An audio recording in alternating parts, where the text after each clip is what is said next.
Taking the time out to find out some really good information from some really amazing panelists. We're so blessed and lucky here at Santa Barbara City College to have a wonderful community of professionals that we can draw on and that you can network with while you're a Santa Barbara City College student.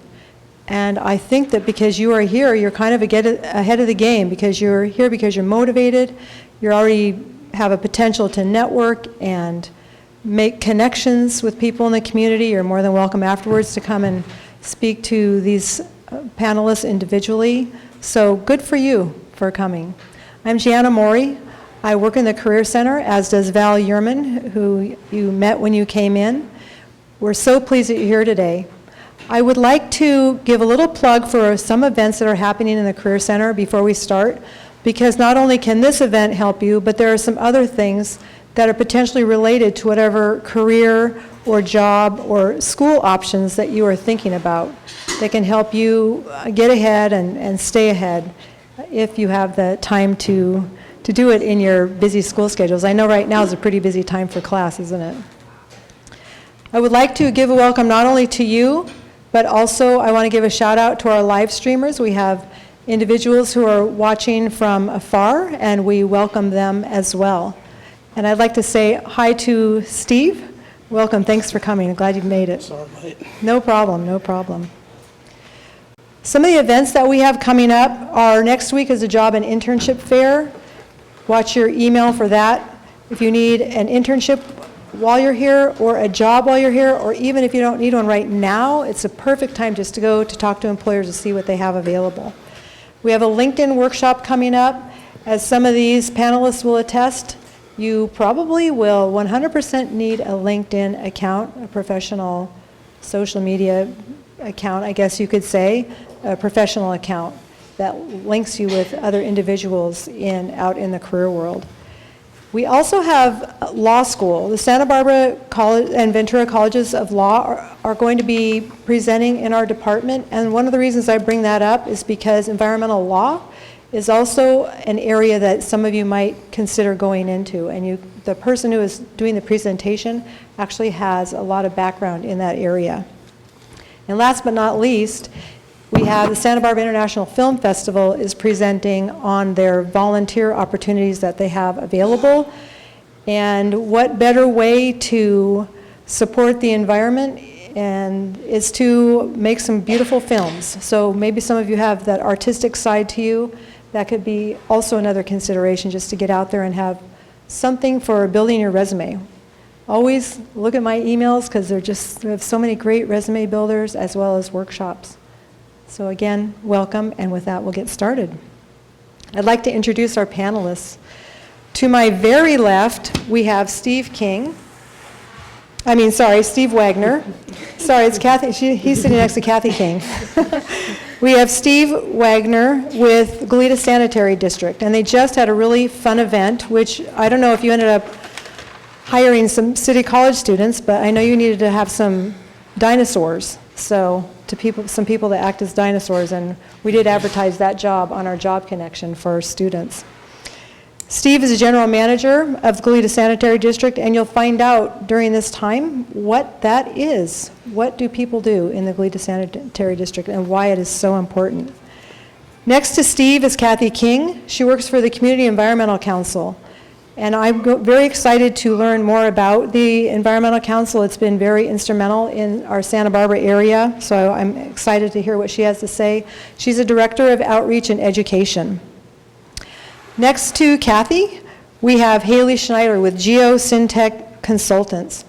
What is Geosyntec Consultants? We are so excited to find out, because you might not be able to tell from the title. And she is a civil engineer and recently moved here from Texas. So welcome to Santa Barbara a year later. Sitting next to Haley, we have Jessica Kinnahan. I met Jessica at an event called, Santa Barbara Women in STEM at Sonos. And it was a fantastic event. If any women here are in the sciences, in the STEM field, technology, engineering, math, It's a fantastic group, and there are a number of CC students who are already connected, and if you're not, I adjure you to check it out. Jessica works for Dudek. We're going to find out what Dudek means, or how did that get named. I don't know if it's somebody's last name or what, but she'll give us a clue in a little bit. And then last but not least, we have Charlotte Sedlock. Charlotte is a technical analyst on the sustainability team for a company called Apeel Sciences. How many of you know anything about Apeel Sciences? Oh, a couple of you do. Very good. Well, she's going to show us a little video, and I'm going to walk over and turn it on, and she's going to let you know a little bit about what their really cool company is doing here in Santa Barbara. Okay, great. Can everyone hear me okay?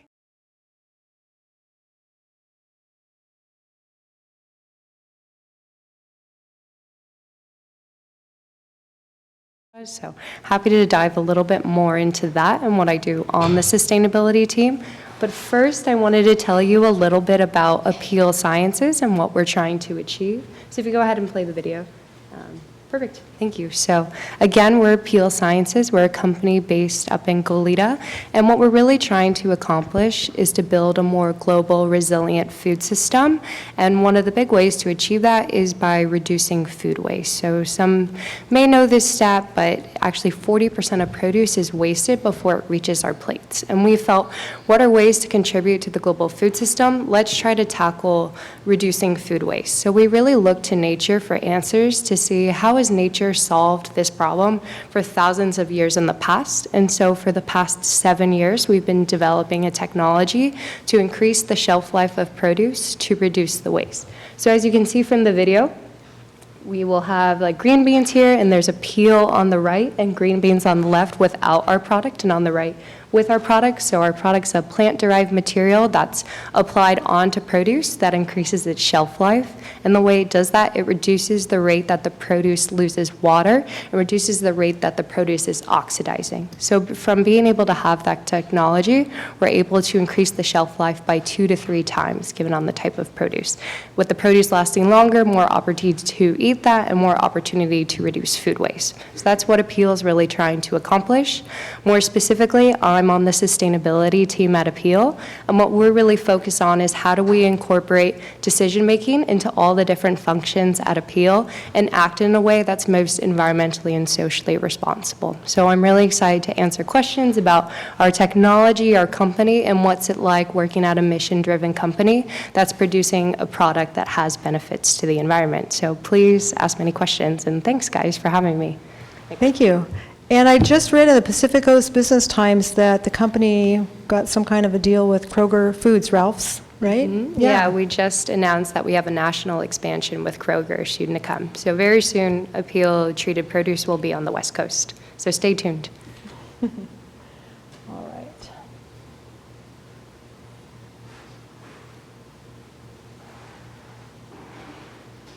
All right, I'm going to walk over and I'm going to ask some questions of our panelists. I'm going to join them here at the table. So get ready for some questions.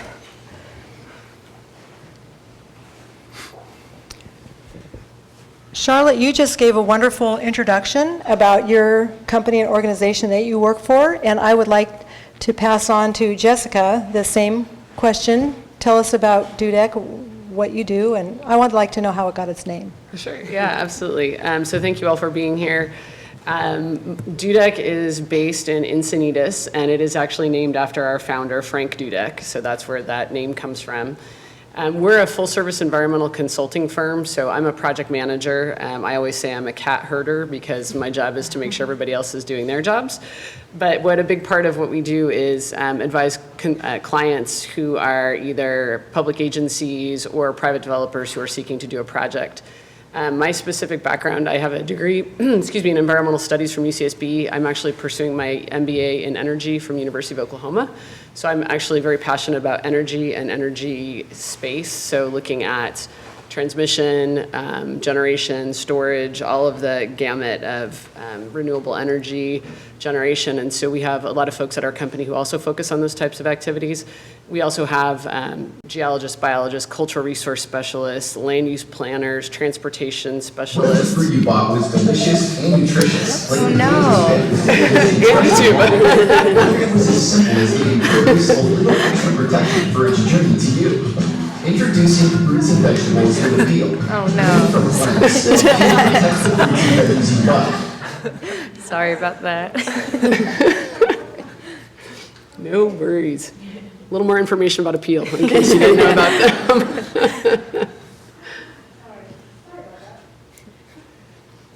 But basically, yeah, so I'm happy to answer any questions about Dudek as well as what I do specifically on a day-to-day basis. I'll turn back over to you. Going down the table? Yeah. So my name is Haley Schneider. I'm from Geosyntec Consultants. I've been working there for about a year. Geosyntec is also an environmental consulting firm similar to Dudek, but we're a mid-sized company. We're about 1,400 employees nationwide. We have several offices down the West Coast in California, but also scattered across the nation. I'm a senior staff engineer. I work with a bunch of geologists, so it's kind of a mix of engineers and geologists who come together to make creative, innovative solutions to complex environmental contamination problems. My specific background is I got a bachelor's, master's, and PhD all from Texas Tech University in civil engineering, but I specified in environmental engineering for my master's and PhD. So technically, I guess now I can call myself an environmental engineer. I think I've done enough years of school. But yeah, I'm happy to answer any questions you have specifically about Geosyntec as a company or about education and, paving the path to environmental consulting if anybody has questions. When did you finish your PhD? I finished my PhD in May of 2018 and I started at Geosyntec in August of 2018. Very good. Was it hard to find a job?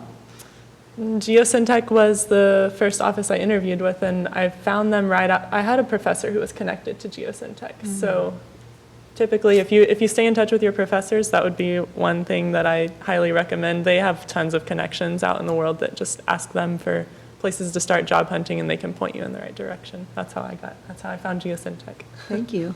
Kathy? Hi, I'm Kathi King. I'm the Director of Outreach and Education at the Community Environmental Council. We are a nonprofit that has been in Santa Barbara for almost 50 years. Next year's a big year for us, and a big year for the Earth Day Festival, or Earth Day in general, which we also produced that event. We were actually, our incorporation papers actually came through Earth Day week 1970, so we have a lot of synergy with Earth Day in our birth. So we have been focused on environmental solutions since day one. The reason we were formed was out of the 1969 oil spill, which also inspired a lot of other groups to form at that time, and a lot of environmental activism here at that time. And so at the beginning, they solved very basic problems. There was no recycling. So they started a recycling center, which ended up leading to curbside recycling and went statewide after a time. Started a hazardous waste collection, community gardens, just finding ways to help people at the most basic level. And then about 12 years ago, realized that they were just running a lot of small businesses and weren't really moving the mission forward in the way that they wanted to. So sold recycling to Marburg, created a separate nonprofit for Art from Scrap, which is something we were also running. If you've heard of that, they're also Explore Ecology.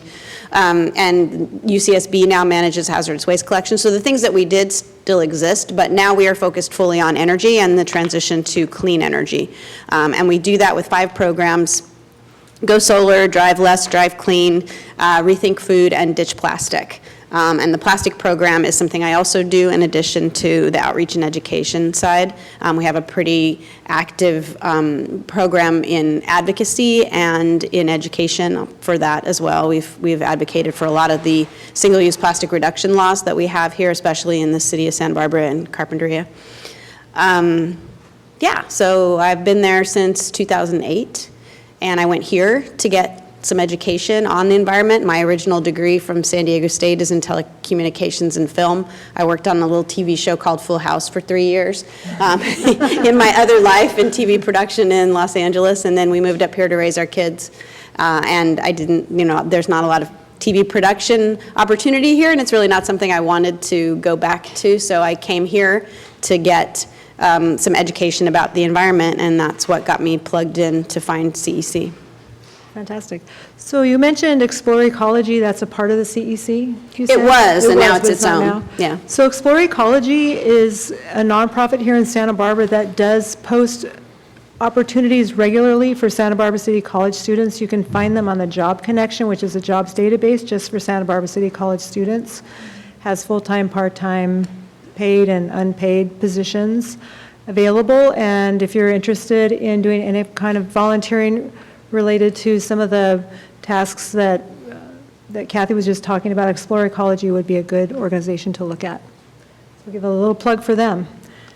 Steve, tell us about the Sanitary District. Okay, my name's Steve Wagner. I'm the General Manager of the Goleta Sanitary District.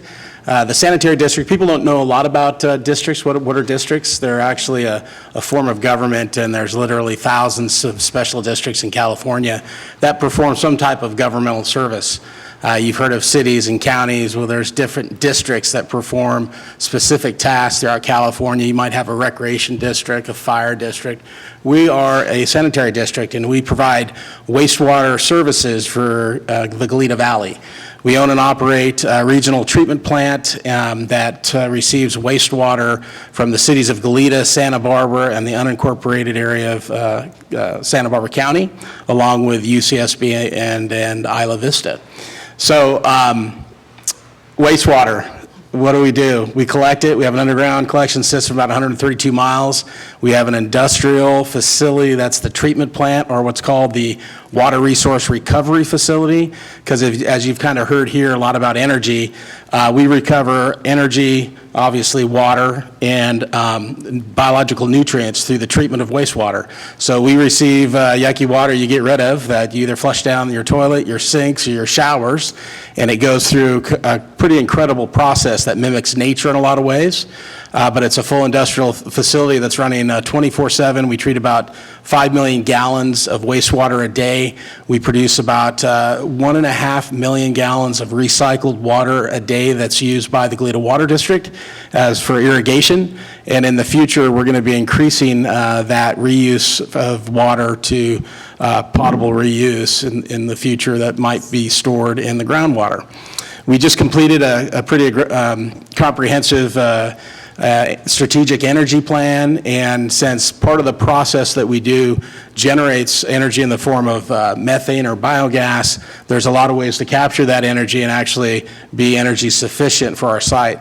We use a lot of energy when we have to pump water and move water and blowers and aerate water. That's a lot of energy. So energy and biosolids disposal are our two most expensive activities, and we're always looking for ways to reduce those ongoing costs, and it's going to be pretty exciting going forward. As far as food waste, another tie to food waste, we have a demonstration project where we're actually taking food waste and converting food waste to energy on site, and we're going to be looking at possibly using that in the future, because just like some of the food waste that comes down from your kitchen sink, that has energy in it. You can capture that energy and convert it into electricity. So a lot of things going on in the district. Feel free to ask me questions later. There's a lot of entry points into this field. I didn't go to school thinking I'd end up in wastewater. I'm a civil engineer. A long time ago, I sat in a class here on this campus in a similar career thing, and I ended up choosing civil engineering because I liked engineering and science.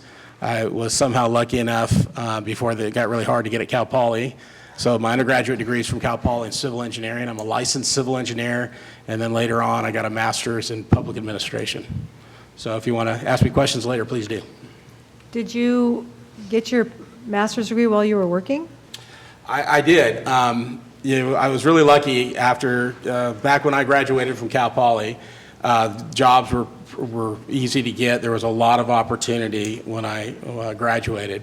I got right into working with the County Flood Control District and worked for the City of Carpinteria, City of Goleta, and it wasn't about 20 years into my career that I actually decided, hey, I've been doing this a long time. I'm kind of in public administration anyways. I might as well go back and get my master's, and I did the night, well, I call it the night program. It was a cohort program offered right here in town by Northridge. So, Oh, excellent. yeah. That's great. Did you all mention your, sort of your education trajectories? And if you didn't, well, please reiterate them, but whether or not it helped you get to where you are today. And some advice maybe you would have for students who are deciding what major or majors to go into in the environmental arena. So, Steve, do you have any more you want to add, or? I think I ran down mine. There's a lot of opportunities in the environmental arena that you can go into. I would also consider, if you can, combination majors to give you a little more flexibility, and try to avoid being very specialized coming out of school. Like maybe a minor or something? Yeah, or- definitely a minor. Business is, something business is always really good. Administration, something more general than a specific topic. Kathy, what do you have to say? Not much more to add to what I said, although, so I came here and took environmental studies classes because I knew that was the field that I wanted to go into. But when I ended up connecting with CEC, it was not in that direct fashion. It was more roundabout because they were looking for board members and they were looking for people to help them fundraise, and they had just started a development department. And so when I went in to interview for a part-time position, it was for development assistant. And I said, I've never done this before. I don't know what you want me for this for. I mean, I was eager to work with them in any way that I could because I really wanted to be in that field. But they said, well, look at all the fundraising you've been doing at your kids' schools. And I had been staying home with my kids when they were little, and I got very involved, probably too involved at their elementary school. And I was PTA president, and we did some pretty, high-level fundraisers, and I had a lot of friends who had been big donors, and they said, well, look at all the money you raised for your kids' schools. So it really struck me that, volunteer skills can also be job skills. Thank you. Yeah, I didn't know I wanted to be an environmental engineer starting out. I went into civil engineering thinking there's a lot of options. I can go like structural or transportation route, and I just found the water resources and environmental classes most interesting. And I didn't ever intend to do a PhD when I was in school. I rolled through my master's, and there happened to be a grant project available for research, and I really enjoyed the research aspect of school. I liked learning, and I didn't know if, like Steve was saying, I didn't know if that specific of a topic would be useful coming out into industry, but I figured I liked learning, so I went ahead and did it. And I will say that I don't think a PhD is necessary for this field. There are definitely some jobs that will require a PhD, but I think it's helpful, and it definitely gains you, if you do have that knowledge in a specialized topic, you feel very confident in solving complex problems. So there are companies out there like Geosyntec that look for the more higher end or like complex, you need innovative solutions, and they tend to look for students with graduate degrees because they want someone who's proven they can think outside the box. So it was helpful in that regard. I don't think you need a PhD, but it can be helpful. Great. Jessica? So one of the things, if I thought about this, if I could go back and tell myself what I would do differently or how I would advise myself. So I was lucky. I got some really good advice when I was in school at UCSB to get internships, and I would super encourage that because more than anything, my internship didn't actually tell me what I wanted to do, but it taught me what I didn't want to do, which was just as powerful a message to me. So my minor is actually in exercise and health science, so something completely different than the environmental field. I played soccer at UCSB. I love sports, and so I always thought I might want to be a physical therapist or something, and I tried an internship in physical therapy and went, oh, not my gig, but I actually got an internship at Santa Barbara County in the Planning and Development Department and found out that I really enjoyed what I was doing there, and that kind of set me off on that direction. And then through the course of my career, one of the things I've gotten great advice from people on is just when an opportunity presents itself to take that advantage, to what Steve said, have a broad background, because the more skills you can bring to the table, the more valuable you are to a future employer, and the more resourceful you can be in aligning with stuff that you really want to do. And so I was able to kind of take several stepping stones, and I got my AICP, which is a certification called the American Institute of Certified Planners. But those kind of stepping stones also help you where you don't necessarily have to get an advanced degree, but you can also bring a certification to the table. And there's a lot of certifications in the environmental field that you can get that will all help you from a career standpoint.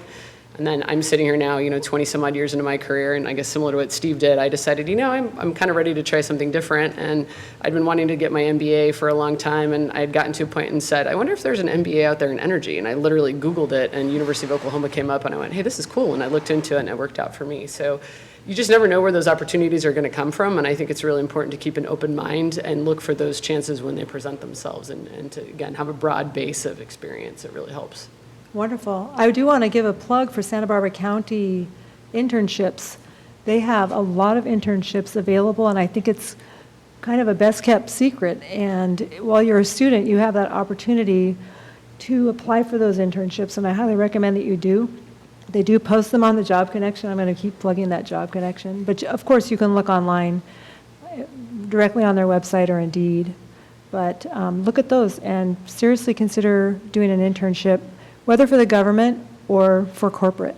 Thank you. So my background's from UCSB as well. I did a double majored in environmental studies and communication, and I'm also a certified LEED Green Associate. So if anyone wants to talk about LEED, happy to do so later. I want to tell my story, actually, how I ended up at Apeel, because I think it's pretty applicable and similar to what Jessica said, jumping at the opportunity. So I actually started at Apeel as an intern my junior year at UCSB. Another plug for the Santa Barbara International Film Festival. When I was a junior at UCSB, my friends and I decided to go volunteer at the film festival because we thought it'd be fun and we wanted to see celebrities. And we got the opportunity to see some celebrities, but also meet people in the community. And a woman I had worked with for a few years at the film festival was one of the early team members at Apeel. And I wanted to talk about sustainability, any opportunity I had with anyone. And so she knew I was very interested in sustainability and had mentioned to me, there's this company, it's called Apeel. We're pretty small, but we're getting our first ever intern that's not in the lab. I think you should apply. Go ahead and check it out. It's called Apeel. And that was all she said. I wasn't too interested at the time. I was working with my friends at a restaurant. I thought, oh, this is really fun, but like, I want to keep doing this. And so I tried to find Apeel online, but because the company was so small, I didn't really have a website built out yet. So I kept getting the company Apple. And I didn't know how to spell Apeel at the time. And so I was like, Apple, this isn't it. So I didn't end up applying. And then the next day I saw her, and she asked me if I had applied. I said no, I couldn't find the website. So she took my phone, Googled Apeel, found the website for me. And the more I looked into it and read about the company's the mission, the more I thought, oh my goodness, I have to jump at this opportunity and try to apply and see if I could get it. So I was fortunate enough to interview for the position. I met everyone at the company during my interview, which was pretty terrifying, and was fortunate enough to join the team. And that was about almost 3.5 years ago when I was about 30, and now we're about to hit 200. That's right, Emily, right? Yeah, so it's been really exciting to watch the company grow, and happy to speak more to that. But I think back to the original question of what advice about specifically in school with skills, I think if you have the opportunity, take as many classes as possible that are outside the environmental and sustainability discipline, like they take economic classes, finance classes, interpersonal communication classes, persuasion I recommend, because at least at Apeel, we try to incorporate sustainability in all the functions of the company, and being able to talk the language of other teams and perform those types of functions really helps develop sustainability champions in those teams, but also implement more sustainability initiatives into those teams as well. That's fantastic. So you went through some interviews that were scary, it sounds like. Let's talk about that a little bit. How should students prepare for an interview? Research, do so much research on the company as much as possible, and really just take the time to see from the understanding you have of the company, do they align with your values as well? Because you want to make sure that you're a fit for the company just as much as the company's a fit for you. I mean, I have one of my recruiters with me, so if I'm missing anything, please let me know. Questions. Yeah. Mm-hmm. Questions, and again, just do your research. Mm-hmm. Yeah, and just listen, I think, too, and really just be yourself. Don't try to be the person that they think you should be to get the job, but really just be who you are. Yeah, I think that's some of the initial feedback, but I'd love to hear your guys' perspectives as well. Yeah, so what was mentioned in the audience by Emily Lucas, who's one of the Apeel, you're in HR, right? Yeah, Tom. Yeah. And her comment was, come ready to ask questions. One of the things you want to do when you are at an interview and it ends and they say, do you have any questions? And if you say, no, I'm good, it kind of shows that maybe you're not as interested or haven't researched the company enough or motivated. So to have some questions in your back pocket are always great to have. Thank you for bringing that up. We're going to move along from that, and I'll probably intersperse some other things about resumes, interviews, et cetera, if I can. If you want to mention it, go for it. But I want to talk about your typical days, or what do you do? What do you actually do in your job? And Steve, I'd like to start with you. What do you do when you get to work? And what does your day look like? No day is the same, I'll say that.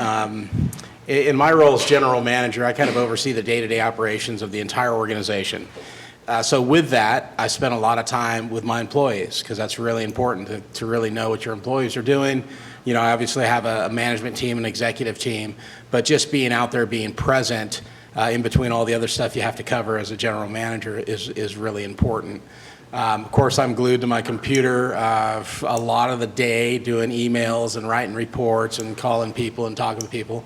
So there's a lot of communication that goes on in management, and it goes back to something I think I heard that these types of classes you can get. I took one class I took at Cal Poly. I didn't think it was going to be an impact for me personally. It was public speaking. I hated public speaking.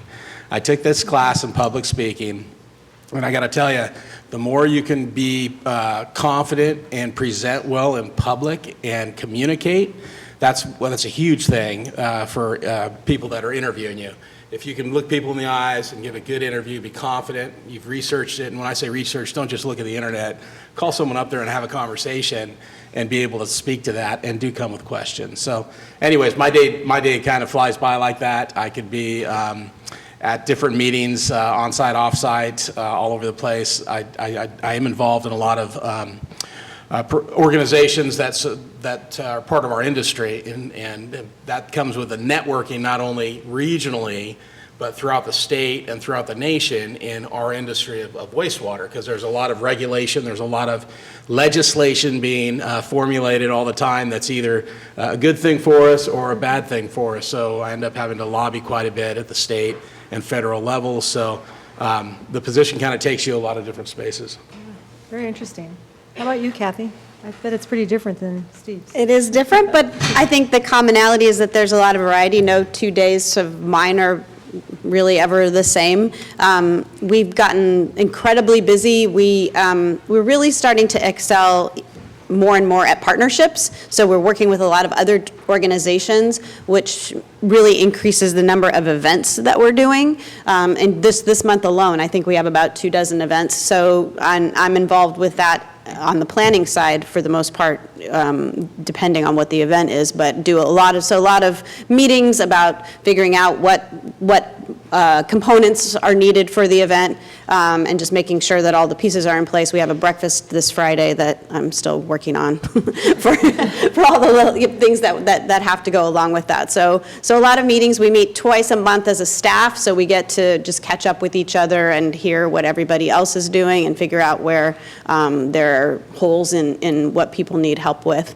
And for the programmatic side of what I do, I write grants. We work a lot with Santa Barbara Channel Keeper. We're working with them now on a proposal to the Coastal Fund at UCSB to do a reusable food container program in Isla Vista to see if food containers, so that see how that might work, because there's a lot of to-go action up there in the food container world. So a lot of partnerships like that we have to spend time planning and writing reports and writing grants. And this morning, I spent the morning in Lompoc at an elementary school where we put in bottle filling water stations.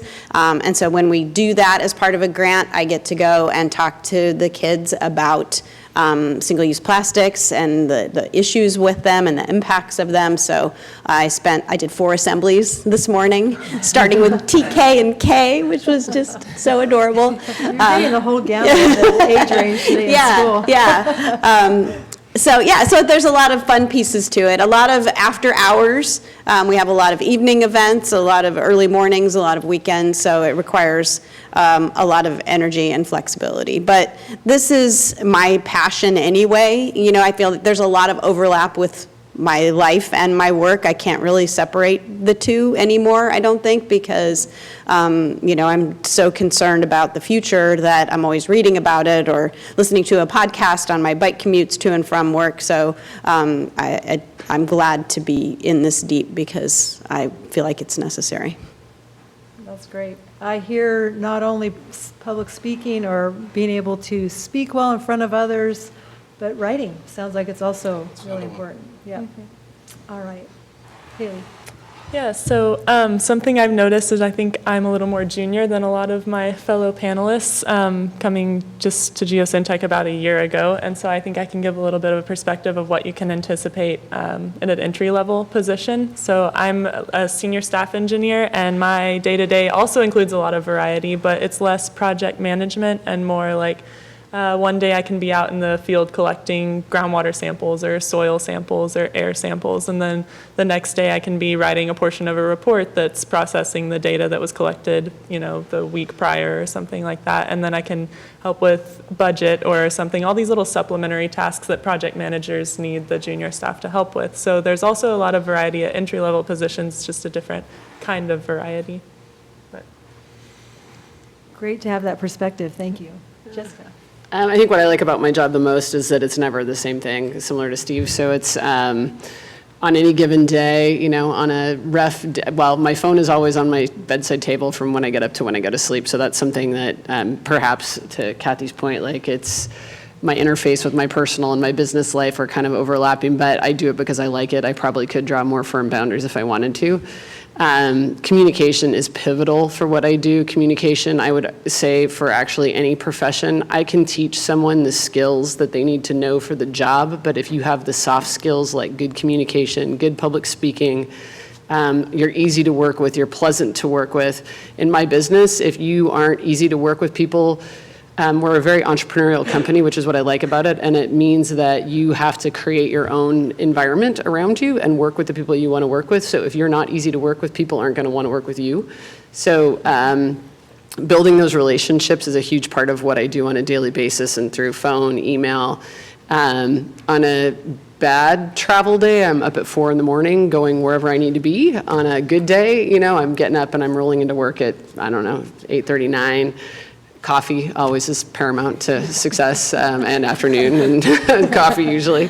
But, one of the things that's great too is the company I work for is really, really flexible, and that's been something that's been paramount in my job choices as I've gone through my career, where I have 2 kids, and it's been something that I'm grateful that I've been able to navigate that process, and I was also on the PTA and all those kind of things too. So really thinking about the kind of career path that you want, because sometimes it's more important to you to have the flexibility in your career, and sometimes it's more important to you to have a salary, and sometimes it's more important to you to have a location. All of those things can play into your roles. So at your point in this career, if you're thinking more, okay, salary is more important to me, then maybe you're looking at more on the financial side of things or on the project management side. If you care more about making an impact and a difference, you may look more at like an NGO or something, a non-governmental organization. So, but yeah, I love my job because I work with big corporations to mom and pops and everything in between, and I really appreciate that, and I really enjoy that.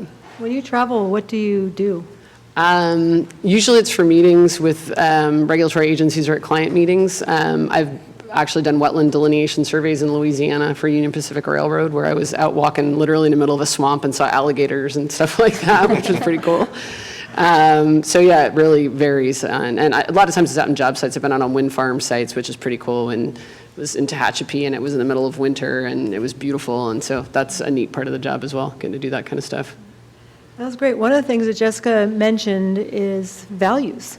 It's really important to understand what's important to you, what your values are as you're figuring out your career. And we have a worksheet in the Career Center, and of course, career counselors available to help you figure those sorts of things out, occupational areas and your values and your personality type and your interests that would align you with certain occupational fields in the United States. So if you have any questions about that, or what can I do with your what you can do with your major, we have some really great tools to help you figure that out, and we're just drop-in. So plug for Career Center, just come in and see us. Charlotte, what about you? Similar to what the other panelists said, my day-to-day is very different. But in working at a startup too, we wear many different hats. And so I'll tell you about 3 different dimensions that the sustainability does at Apeel. And again, our goal as a team is really to incorporate sustainability in all decision-making, whether it has to do with product design or the way our building operates, just thinking how can we be as environmentally and socially responsible as possible. So the first bucket is using the decision-making tool known as Lifecycle Assessment. Are any of you guys familiar with the methodology Lifecycle Assessment? Okay, see a couple folks.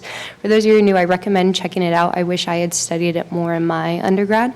But Lifecycle Assessment is really a tool that's answering the question, what is everything that had to happen in the world in order for, in our case, Apeel's product to exist? So that can be starting all the way upstream to raw materials, to production of a product, to packaging, to distribution, to application, to end of life. And you evaluate all of those stages to determine a product's energy footprint, water footprint, greenhouse gas emission footprint, and from there, you can really identify what are opportunities that can reduce the footprint of that specific material. So we use life cycle assessment when we're measuring the environmental impacts of our product, and at the same time, the environmental benefits of reducing food waste, so that we're able to tell a holistic environmental story. So we focus on quantifying environmental benefits of reducing food waste, and then subtracting out the impacts that it took to create our product. And from there, what are the environmental benefits of working with Apeel? And again, we use life cycle assessment with decision-making in our own operations, so if we can decide, okay, at this stage of our product's life cycle, maybe there's opportunities we can reduce water. Let's go talk to this team to see how we could do that. So that's one function. Another function of our team is really focused on supplier responsibility. So anyone we work with externally, making sure they align with our company values and that we're strong business partners. You know, it's 2 ways. And then the third is really having to do with our operations. So the first 2, a little bit more product focused, and then the third, specifically our operations. Because while we have a product that inherently has environmental benefits, we want to make sure that we're holistically walking our talk and that we have sustainability initiatives in our operations as well, whether that's measuring our operational footprint, so what our building's total energy usage, water usage is, how can we make modifications to that, and it's like waste management as well, so there's a lot of different things that go into that, and happy to jump into any more of those topics with you guys later, but that's a little bit of a few examples of the different buckets that we're trying to tackle as a sustainability team. Charlotte, in your job, what are some things that you really like about your job, and what are some challenges? And I know some of you have already said that you really like your variety in the day. If you've already said that, if you could think of another thing that you like, hopefully there's another thing you like about your job besides that, please share that. We'll just do a round from Charlotte to Steve. Yeah. I mean, I adore my job, similar to what everyone else said. I think I blend my personal life and my work life because I absolutely love what I'm doing. It is very challenging. I think one of the biggest challenges is some of the processes we're building, they haven't been done before. So tackling something new when you don't have a lot of experience and not too many things to look to, I think that's very exciting, but it can be frustrating at times. I really like working with different teams, luckily at Apeel, because sustainability is ingrained into many different functions of the company. I get to work with a lot of different people, and I don't operate in a silo. So I'll have meetings with our R&D team, with our operations team, with our supply chain team, and see how we can be creative in incorporating sustainability into what they do. I really like conducting research, so fortunate enough that I do a lot of research in my job as well. That's part of doing desk time, but it's pretty great. And I think the only challenge is there's not enough hours in the day. So if anyone has ideas how to be more productive, I think that's really important. But I mean, I like everything. I could talk forever, so I should probably pass it on. All right, Jessica, how about you? I really like working with people, and it's that whole broad mix of people. So, and I often say I'm a translator between different types of people because I work with a lot of engineers who look at things in one way, and I work with financial people who look at things in another way, and trying to find the common ground and what resonates with that particular audience is really important. So I find that to be invigorating and challenging.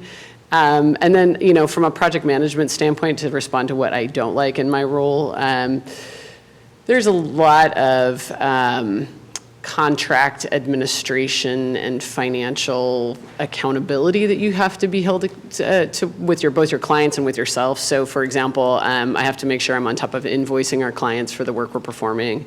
tracking, if people haven't paid in a certain period of time, following up on that type of thing. And we have a great accounting department, so there's a lot of that they handle, but there's a certain element of personal relationship you have to have with the client.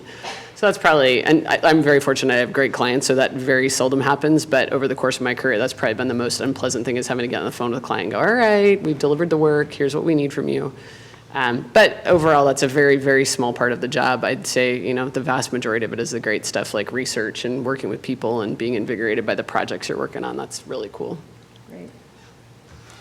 I enjoy working in consulting and with Geosyntec because I can look at the big picture and think our end goal at the end of the day is to clean up some kind of contamination and just make the planet a little cleaner. And it's nice to just have that motivation to look at, at the end of the tunnel. If you're having a long work day or you're working on a report, or maybe your sampling hours go past 5 o'clock and, have one of those long days, but you know that you're helping the environment. And that's just, I think motive is really important in a job. That kind of goes to making sure that the companies you're interviewing with align with your values. Make sure the motive is going to get you through whatever, if you're going to have some tough hours, or if the salary isn't quite what you want, make sure that motive is there. The toughest part, or the thing I don't like, would probably, I think I'd have to agree with Jessica. It's just like the red tape of consulting can be a headache sometimes, but I would also agree that it's a small price to pay for the overall end goal and the problem solving and all of the people you get to work with. The benefits way outweigh the cost for me. I really like working in the nonprofit sector. There's great people. Like I said, we interface with a lot of other nonprofits. Not necessarily all of them are environment focused, but there's just sort of a similar mindset of people who work in that sector, because we're not in it for the money. And so people are in it for the passion about what they do, and then everybody brings that with them. And we have a lot of great energy in our office because we have a wide swath of backgrounds and age range. So that's, it's fun to have colleagues that are people that you would never ordinarily know, and get to work sometimes intensely with them. When we do the Earth Day Festival, it's an all hands on deck, full team effort. So it's great bonding experiences. I actually like the admin stuff. It's something I try to save for Friday afternoon when I'm brain dead and just want something that I know I can check off a list without having to think too hard. So just like the paperwork stuff and timesheets and things like that, I go, okay, it's Friday afternoon. I'm really basically done, so I'm just gonna do this stuff. Kind of what I don't like is the fundraising part and never having enough money to do everything that we want. But the nice thing that I've seen just in the 10, 12 years since I've been working in the environmental nonprofit space is the recognition of the importance of it has changed tremendously. And that I think it's becoming infused. I mean, people are talking about taking an interdisciplinary approach to school, and I think you can still do that and with an environmental lens, right? Because so many other fields are now recognizing the importance of sustainability throughout. So, like I said, if you're going to work in the nonprofit sector, you're probably not going to get rich, but there's, sustainability jobs like what Charlotte has at the very highest levels. Apple, the actual Apple, does have one, Google has one, so all of these companies, a lot of them have 100% renewable goals, so they are, they're in the game too, which is really nice to see. I went to an event when I first started at CEC, when I was in the development side, at the Natural History Museum, and it was one of those kind of, let's get all the fundraising people together and see what the trends are and that sort of thing. And it's one of those things where they do breakout sessions, and they say, okay, all you similar people go in that corner, and you guys talk for a while before we all come back together. And the group I was in was environment/animals, because there were so few of us that's all that, they just put us together. So there we are sitting with, people from the Humane Society going, so how's it going? Absolutely zero in common, but that was the recognition level of the environment at that time. So if you're doing it now, I mean, the reasons are kind of sad because we're seeing the effects of climate change and people are finally cluing into that. But at the same time, there's a huge amount of opportunity to solve the problem, and that is getting much, the recognition it deserves. Okay, challenges and things I like. I think there's two main things, and what's interesting about both these, they're both tied. In other words, one of the things I really like on the flip side, is one of our biggest challenges and for both of these. So the first one, you've heard it, is the people. I get to work with some amazing people every day that are very passionate about what they do and how they do it to protect the environment of the community they live in. That's really cool. When I first joined the district, I did a quick assessment, and I asked people a couple of questions they could fill out anonymously, and I asked them, what do you like about working at the district? And to a person, they all talked about, I really get to do something that makes a difference in protecting the environment. So passionate people. The challenge associated with that is recruiting the next generation of passionate people, because like a lot of industries, we're facing this kind of time frame where a lot of baby boomers are retiring, and we're not seeing a lot of interest from younger folks entering the workforce into this industry. We're in an industry that if I'm doing a great job, you're never going to hear about me, right? Because we're taking care of the wastewater, we're doing a great job, we're doing all these wonderful things. If you hear about wastewater agencies, it's because they've got a spill or they're polluting the environment. Bad things can happen really quickly with wastewater when it goes wrong, right? So recruiting the next generation, that's why I'm here, that's why whenever I get an opportunity, I can speak to it, trying to encourage people to think about the clean water industry in the future. It's no longer wastewater, and that goes to my second point. What's really exciting about the industry is capturing the water that would otherwise be wasted and putting it to beneficial use. If you've been here very long, you know about the drought and how tough it's been, and how we're at the back end of a long pipe system, and there's a lot of times we're not going to have enough water. Yet we're cleaning the water we receive to a really high level. It looks almost like this, not quite like this, and we pour it into the ocean. We're still dumping about 3 million gallons of water a day just in our facility across the state. Literally billions of gallons of water go out into the ocean that can be captured and purified. I mean, you can make water as pure as you want. Think about the astronauts. They've been doing it for a long time. The technology's there. So the interesting thing about the industry is moving that way in an environmentally sustainable way, where we're going to be energy neutral and everything else. The technology and the infrastructure towards that movement is exploding and heading in that direction. So that's the exciting thing. The challenging thing with that, the biggest challenge, is public perception. How many if I said, well, this is wastewater, do you want a sip, would go, oh yeah, here, pass me some, right? So there's a huge public perception in getting people to that next level of understanding that, you can purify, water is water. It's the same water we've had on Earth forever. In fact, that's why the dinosaurs, if you heard the dinosaur reference, we just had this big open house, and we came up with this one water concept about dinosaurs for a couple of reasons. First of all, kids love dinosaurs, and they bring their family there, and we get a lot of people to come. But also, the same water the dinosaurs drank are the same water we're drinking today. So it's the same water. So we just got to purify it and keep that cycle going as much as possible. So those are the two things. Great people, passionate people, and the industry and what's going on in the future. I think of all the panels that I've done, this one, I sense this energy and passion for what you do, and it's just a beautiful thing. And it's so lovely that you all are making a difference, and it really must make your work, at the end of the day, you must feel good about what you've done and how you're contributing. But how does one not feel overwhelmed by all the environmental problems that seem to be out there that we read about, that when I look at it, I just want to crawl into a hole and go, oh, the world's going to die, and I'm going to go with it. So how do you overcome that in your day-to-day work? And you have more information, I think, than most of us do. You have the inside scoop.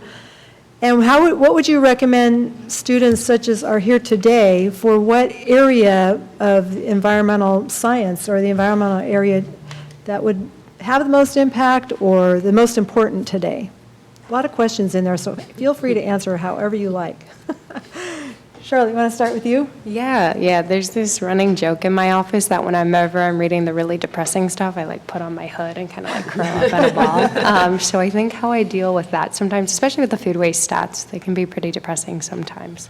I think it's about celebrating the small wins first off. So for us, if there's someone who's really championing a sustainability initiative at Apeel or looking at the environmental savings we have with our technology of reducing food waste, making sure to celebrate that. And I think every little win matters towards something bigger. But speaking a bit more into what issues to focus on, there's a lot of issues that need to be solved, so I don't think I can provide any guidance on which ones to focus on. But maybe thinking about, when looking at the different issues, which ones, one, engage your interest, and two, which ones don't have a lot of solutions out there. I think with some of these really bigger environmental issues, like thinking about our food system and how that's broken in a few different ways, food waste is only one way to solve that issue. There's going to be a lot of other things that are going to build a more resilient global food system. So taking a look at those issues, seeing where there could be more solutions that need to be created to solve that. And at the same time, a lot of us are going to go into jobs with time that haven't even been invented yet, and there's probably new issues that are coming to consider as well. So just reading ahead and being educated on what's new and what's coming. You know, there's a lot of opportunity that's growing in this space, and it might not even be out there yet. I mean, Apeel didn't exist 10 years ago, and now we're employing over 200 people. So it's just thinking about the problems out there and trying to take a different approach into how they're being solved. Thank you. Yeah, so it's interesting because, as you might imagine, when I'm dealing with my University of Oklahoma cohort, there is a different perspective in Oklahoma than there is in California. And I'm grateful because I get to see all of the different sides of the issue and render my own opinion based on the information that's being presented to me. And I think that the way I look at the opportunity is when you do hear the negativity, I find the best way to reach people who may share a different view is to approach it instead of in a hostile, kind of aggressive manner, but understand where they're coming from and understand why they feel the way they feel. And that's where I take a lot of value in my day and in what I can contribute, because I feel like I can move the needle, even if it's ever so slightly, with, you know, an oil and gas operator, for example, in Oklahoma. If they can come around and understand a little bit of a difference of way of thinking of things, it can make a huge impact. So I take those as, and I think I definitely agree with Cheryl on the definite take advantage or appreciate the small wins when you can, because those, and I think we do have these long range goals of addressing climate change and other issue areas. I'm a big believer in kind of an everything in the kitchen sink solution, and I think there are so many ways you can make change in an incremental way that will get you to the same results, and I really believe in that kind of everything in the kitchen sink approach. So keeping an open mind to all of the different things that may be technology that's not even out there yet. Maybe one of you in the room are going to invent the next great thing, because I also believe in human ingenuity is a great way to solve some of the world's problems, and I really hope from a global standpoint, you know, one of the big things I see too, while energy is a critical piece, but I also see a lot of the deforestation issues out there. There's such a huge impact that can be made if we can just stop cutting trees down and preserve the wildlands. And not only do you get the benefits of the climate change impacts, but you also get the benefits of biodiversity and water quality and all these other great things. So, but yeah, you got to celebrate the small things and really just try to, I mean, it sounds really cheesy, but just keep a positive attitude, because everything does matter. It really does. And even if you just take your bike one day to work, it matters. So just celebrate those small moments and appreciate them for what they are. Yeah, just to kind of add on to, I guess, the emphasis on networking and communicating with people who have different perspectives than you, or just communicating and networking in general, because the more information you can gain from this field and others that are, you know, in any way connected to the environmental field, the more educated you're going to be on what issues there are out there that need solving, and the more information you're going to have to kind of find where your motivation best plugs in to this industry or to the nonprofit sector. So yeah, I think just going to as many events as you can, staying in touch, whether you prefer to gain information through like podcasts or networking events or reading articles, just never get tired of absorbing information, because there's so many problems in the environmental field that need solving, and you're going to find something that aligns with your passion if you just look around. So. Yeah, it does seem overwhelming, and that's my entry point with single-use plastics about 12 or so years ago when I was taking the class here, and I went, okay, I lived in Santa Monica prior to living in Santa Barbara, and when we had to do a group project in one of our classes, I realized that Santa Monica had a styrofoam ban that had been enacted a while ago. And I said, well, why doesn't Santa Barbara have that? You know, we're supposedly the birthplace of the environmental movement. So that was my entry point. And also it made me think, well, if there's something tangible that people can do in their day that touches them about, you know, not using a plastic bag or not getting a styrofoam container, then maybe they will take that greater in their life the next time they have to make a decision about buying a car or something like that. So that was sort of the way that I looked at it. And I think what it boils down to, and it sounds cliche, but I think it's still true, is to think globally and act locally, right? None of us individually are probably going to save the whole world, but it matters where we are locally. I think relocalization is a huge, it could have huge impacts going forward. I think that what Steve does with water and having a local, sustainable, resilient source of water is going to become more and more important as we go forward. 40% of our emissions here locally are for transportation. So the transportation sector here, widening the 101 is not helping that, you know, so the transportation sector here is a place to focus on if you're going to stay here. But if you move somewhere else, you know, where there's too much rain, you know, other places there's still not enough rain. I mean, it just depends on where you live, what the biggest impacts are where you can get involved in. If you're not already subscribed to a New York Times weekly newsletter called Climate Forward, I highly recommend that. They have some great, really simple to read articles and a lot of links in there. I listen to a podcast when I'm biking called Climate One that's from San Francisco that's kind of like a left, right, and center of climate, so they cover all points of view, which I find really helpful.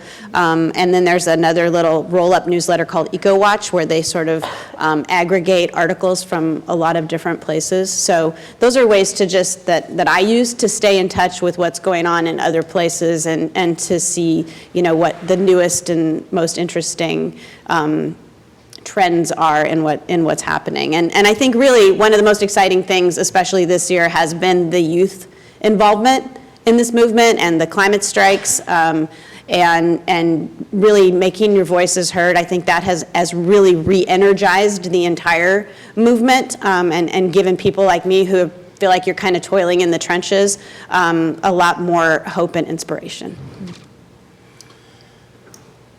I don't want to repeat all the good points you just heard, but I think there's a couple themes that you can make a difference individually, right? Little things do matter. When a lot of people do a little bit, there can be great things achieved. So little things do matter. The other thing, I think, going back to finding your passion, finding how you're wired, what your skills and gifts and abilities are, is huge. So if you haven't gone through any type of assessments, if you haven't gone to the career path or career, what do you call it? Career Center. Career Center, thank you. Yeah. And done any of those assessments, you know, get in there and check it out. Because if you can find out what really is going to light your fire, that's going to get you so much farther than anything else. I mean, you can be in a job that sounds great and you're doing something for the environment, but at the end of the day, it's not something you're passionate about. You're just you're just punching a ticket, and it's not going to be something you're going to be satisfied with long time. So for long term. So get in there, figure out what really things that you're passionate about, and then you can that'll help drive your search, and in the end, you're going to be a lot more satisfied because of it. I promise I didn't pay him. I think it's super, I still take all my new employees, managers, exec team through a lot of those types of tools because I want to know how they're wired. If I'm going to lead them, if we're going to be a functioning team, I want to know what strengths they bring to the table so I can leverage those strengths. Yeah. So it's really important to know what those are for yourself. So Steve, it sounds like you do some hiring. I do. Tell us what you're looking for in, say, if some of these students were going to be looking for an internship or come and work for your entity when they graduate. What advice do you have for them? And I want to let all of you know that in a couple minutes you are going to have some time to ask questions of our panelists, so think about what those might be. Go ahead, Steve. So the challenge you have is entering the workforce for kind of the first time is not having that experience, and that you might have education, but you don't have experience. That's why it's really important, and you've heard it up here, those internships are golden. If you can somehow even do an internship where you don't get paid, somehow, I don't know how you do that, but if you could do a free internship, anything, any demonstrated ability within the field that you're interested in, that you've done something in that field, speaks volumes to an employer, right? If you sit across me and say, hey, I'm really interested in this industry, well, great, what have you done in the industry so far? Well, nothing. Okay, well then how interested really are you? So internships are key. If you can get some experience that way, that's really important. Also, set yourself apart. I don't expect to sit across from an entry-level applicant coming right out of school to have the high level of experience in much. But what I'm looking for initiative. I'm looking for the ability and willingness to learn, right, and be moldable. If I have someone who's got those characteristics, who also communicates well, I'll hire that person 9 times out of 10 above someone else who may have a little more experience but doesn't have those qualities. So we always hire for character, initiative, drive, and presentation abilities, people skills. Excellent. Anybody else have a contribution to that? Even if you don't hire? I would definitely echo the initiative and the willingness to step outside your comfort zone and your interpersonal communication skills. Like I said before, I can teach somebody how to do a job, but I can't teach you to be a pleasant person to work with. I can't teach you to be approachable. I can't teach you to be adaptable. That's huge too. Also, I think what I've seen people do, how you act when you're doing well is one thing, but how you see people react when they're under pressure is a real sign of somebody's character. Because I've been in situations where you are in an absolute pressure cooker of a situation, and inevitably you look to your leadership, and how they respond in that situation is going to dictate how everybody responds. And if you're one of those people that can be in that situation and still smile, still keep a good attitude, no matter what it is, it will, even if you are an entry-level person, that will still filter over. One thing I definitely wanted to mention, though, was as far as jobs go and internships go, don't be afraid to apply for something if you see something out there that might not be exactly what you're looking for or what you're applying for. Case in point, at Dudek, we had a job posting for, if anybody's interested, a transportation planner position. And we had a fantastic candidate apply who's not necessarily a transportation planner, but we're interviewing this candidate for another position in the company because he was so exceptional, we thought it would be a great fit. You're probably one of those people. If you've got that experience and you see a job opening and it might not be exactly what you think, don't be afraid to throw your resume out there. And those people will look at that. And sometimes all you need to do is get in the door and get an interview. And if you have all those other attributes that Steve mentioned, you're going to have a very good chance. And even if you don't get hired for that one job, they'll remember you and they'll call you up for the next time. So it's really important. Just keep yourself out there. Yeah, one other follow-up on that too. Interviewing is a skill. And it's something you just got to work at. And if a lot of times you may interview and not get selected, that's okay. I've had people call me after an interview that if someone I didn't select, they'd call me up and they say, hey, I wasn't selected. What do you think I could do to improve my interview next time? That's a great question. Because if you get that type of feedback, then you can learn from that process and adapt your interview style. You know, who knows? It might be something real simple. It might be, you know, you're twitching, you're not looking at people directly when you're talking to them. There's a lot of little key traits that people are reading you. It's tough to read people because, number one, you're freaked out, you're in an interview, right? And you're trying to answer questions. So, yeah, learn from them the best you can. Ask questions. And if you don't get selected, call them up. Say, hey, what can I do to be better at this? That's great advice. And we do mock interviews in the Career Center, so if you're nervous about interviewing, which 99% of people are, we can help you navigate that and maybe take away some of those jitters and do some of that practicing that you're talking about. Some really, really important key tips here. One quick piece of advice maybe from everybody, and then we'll go to questions in the audience. So do you have, Charlotte, let's start with you, so you have some time to think, Steve, since you've already given like tons of advice right there. No, don't. That's great. What advice I would give? Yeah, like one piece of advice, just to take on the road.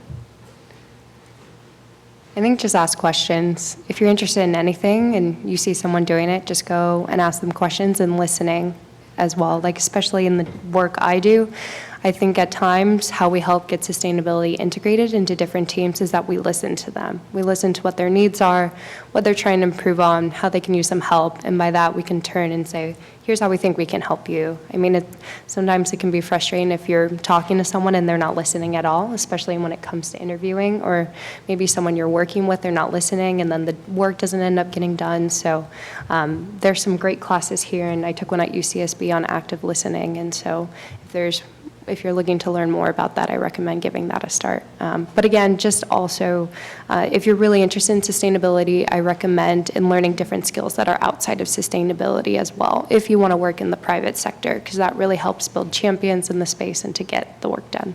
Thank you. Jessica?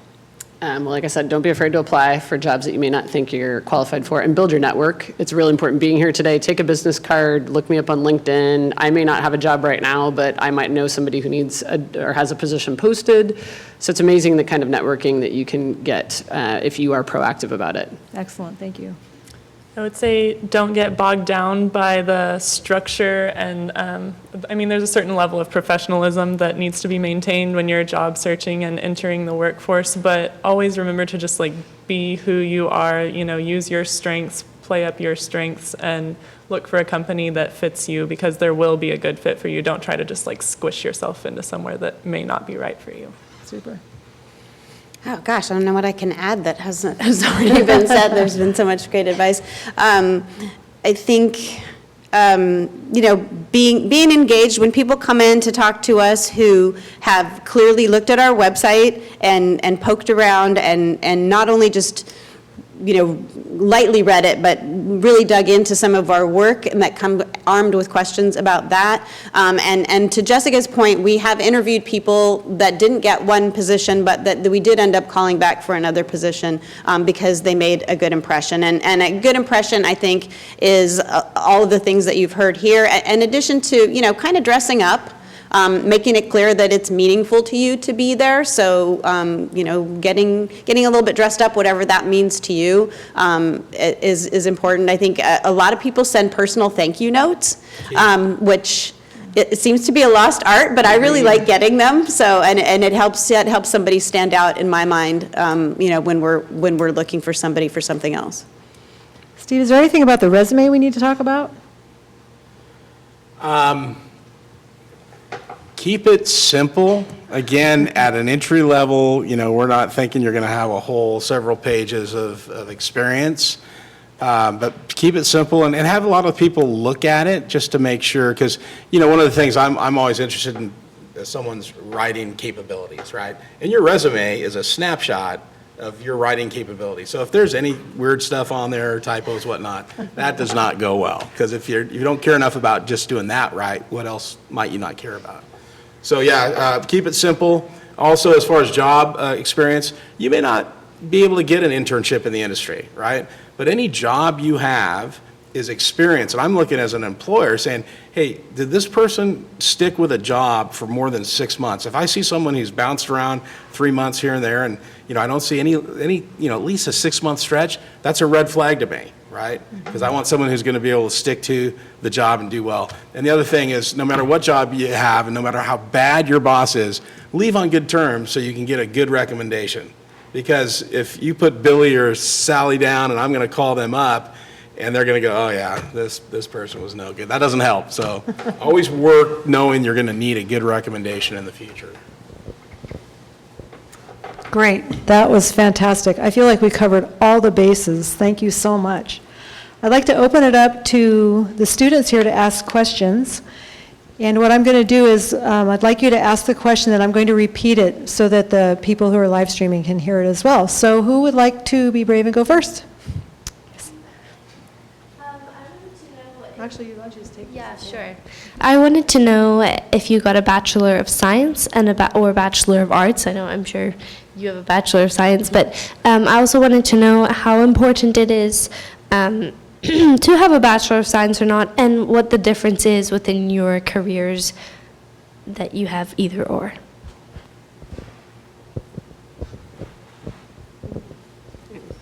I would say at Dudek and at other consulting firms that I've worked at, It depends a little bit on what your job is. So I think if you're in one of the more, I would say the hard sciences, so more of the geology, engineering or whatnot, a BS would probably be more valuable. But if you're in any of the other types of fields of, land use planning and biology and whatnot, the BA would be just fine. I don't think you would necessarily need it. And keep in mind too, even with the BA, BS, I'm gonna look, if you're more than 2 years out of college, I'm gonna be looking at your work experience more than I'm gonna be looking at your degree. Your degree is just what's gonna get you in the door, and then from there it's gonna be work experience.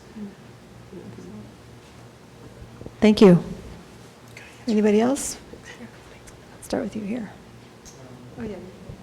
I was wondering how you guys merge sustainable individual living in workspace environments, specifically governmental versus corporate versus consulting or nonprofit. Can you repeat the first part of that? Like living an individual sustainable life, as in you try and eat local or just stuff like that, or not use plastic. Because I know when I worked at the hotel in Montecito, I had real problems with they would say certain things were sustainable, but then working there, you know what the back end is and what the realities are. Do they walk the walk basically? So personally, if I had to measure my sustainability index, boy, that'd be kind of tough. I wonder what that would be. It's kind of interesting because the more I've progressed in my field, the more aware I am of how much, my own things matter, right? And my own actions matter. So I can't say I'm off the chart, but I do think about that, even you laugh, but man, I collect those if I have any recyclable goods, and I take them and I bring them to the recycle center. If the water's on, I'm kind of a water cop at my house. Hey, don't waste the water. Or, I'll even, I don't know how much I want to share. I'll even rinse out these plastic sandwich bags because I hate throwing them away, after one use. So it's just something that's kind of been ingrained in me.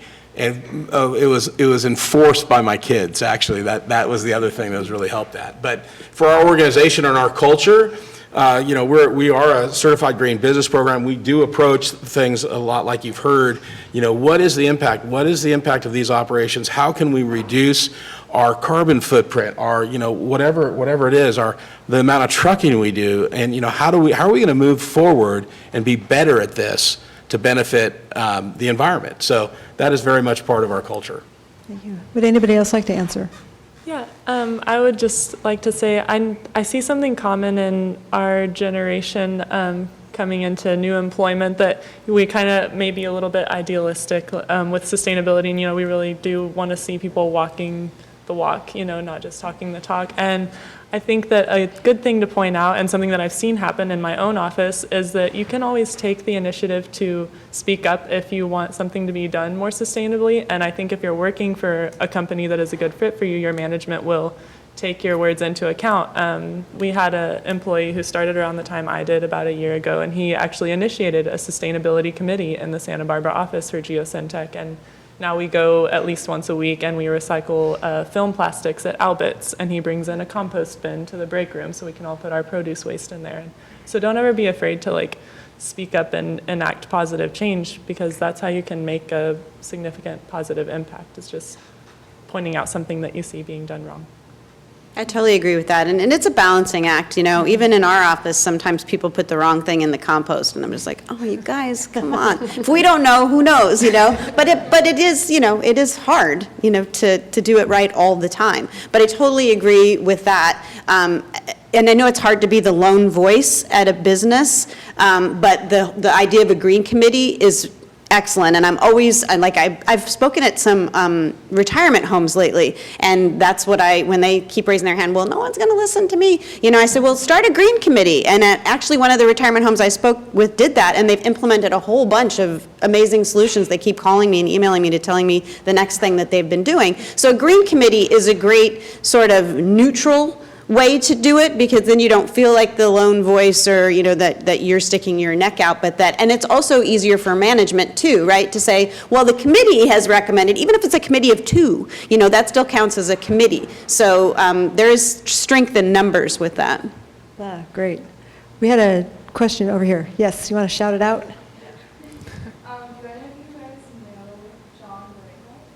Do any of you know Sean? No, John. John? Greathouse? Is he a professor at UCSB? Yes. His daughter works at Apeel. Okay. He didn't interview me, but he interviewed our VP of Operations recently, Jenny Dew, and I think you can find that online if you're interested. She has an amazing story, and she's one of the founders of Apeel, so if you want to learn a little bit more about Apeel, that is online. I think if you Google her name and UCSB, it'll probably pop up. Yeah, that's where I heard about Apeel Sciences. Oh, nice. Oh, great. We definitely should talk after. Very cool. What if your work does not compost? I would say you should bring it up in a polite way, you know, don't just go in there as like the new employee, like, why are we not composting? But just talk to management about it and say, look, we're in an environmental field. I think it would set a great example, and it'd be good for our office to start this. And I think that you'll get somewhere with those conversations. If an employee comes to me with a question like that, you know, I would love the employee to come with a possible solution, like, you know, I've got one at home. If you let me just bring it in, I'll start it here and see who wants to partake and participate in composting. That's great. That's a lot easier. Because some. So we have this orange juice machine at first. It's super expensive just for bugs. But we waste all the oranges. Just like a whole garbage. Your oranges at your workplace are going to waste, and you have some concern about that. Yeah. Is your business in the city of Santa Barbara? Because they have a food scrap program that you can get on, and it actually saves money on trash collection. So, and they'll come do a training with everybody. It's the Environmental Services Division of the city of Santa Barbara. Yeah, Apeel is part of the Goleta food scrap collection program. So if you Google that, there's more information on that. Yeah, the city has a lot of services with this kind of stuff. Okay, One more. Any podcasts you guys would recommend? Any what? So Kathi mentioned a couple of podcasts. Yeah, Climate One. What else do I listen to? Climate One, and then you had a newsletter or something that you're talking about. Yeah, and the New York Times Climate Forward. It's every Wednesday. Other questions? Yes. I had a question, mostly Kathi, but also anyone else can answer about other programs locally. But you touched on Explore Ecology. If you could just speak more on that and what opportunities, and you also mentioned it, so if anyone could touch on that, as well as any other organizations that are looking for more students that are wanting experience when you don't have it already. Explore Ecology does periodic beach cleanups, so that's probably a good way to get to know them. I mean, when we do volunteer events, the people that, you know, we meet our standout people a lot of times just by volunteer events, and seeing how they interact with everybody, and, you know, just somebody that stands out, that's somebody that we're going to want to go back to. So Explore Ecology a good way to, an entry point with them is beach cleanups. And they have a lot of, they have a contract with the school district for garden education. So I think that there's a lot of employment opportunity with them with their garden educator program, as far as I know.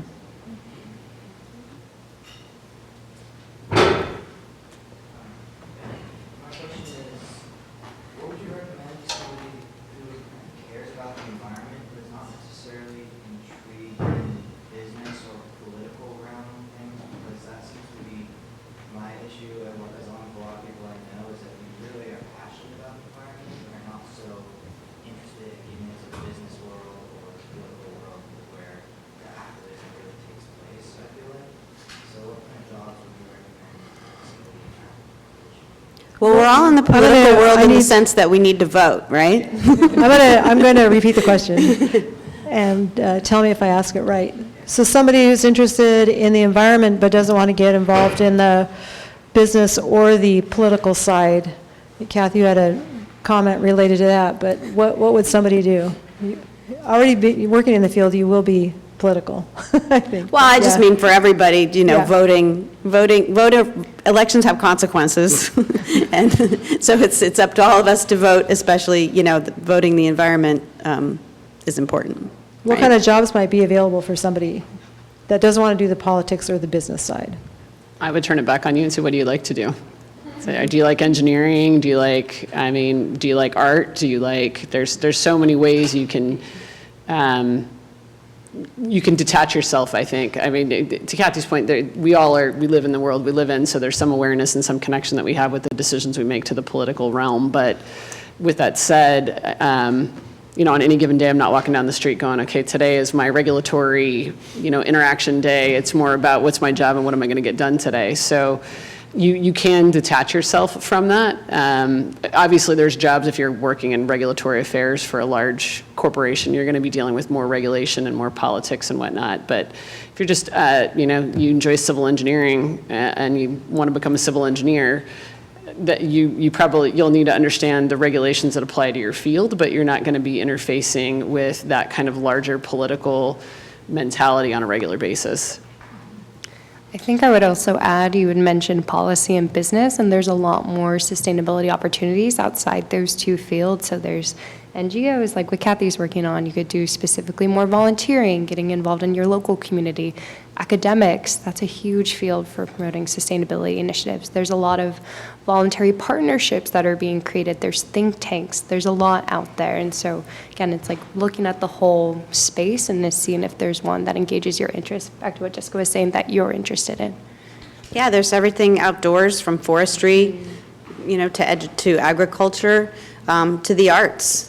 I just heard on the radio this morning that Neil Young's new album is fully about climate change. So it's acceptable in the arts now to, there's artists that do only art that's based on climate change. So there's a lot of opportunity outside of the boxes of policy and business. Excellent. So we need to close up, but Val has one question. What's that? I have one follow-up on that is also, just come see us at the Career Center. We have some phenomenal resources for looking at areas and what you can do with it.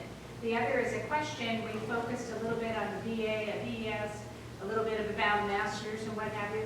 Can you comment about the associate degree and coming in with just a 2-year degree and how entry level you could grow potentially with that, if that's the case in your different divisions? So the comment was about come to the Career Center to help decide some of those questions about what you can do with the different majors and influence the environment.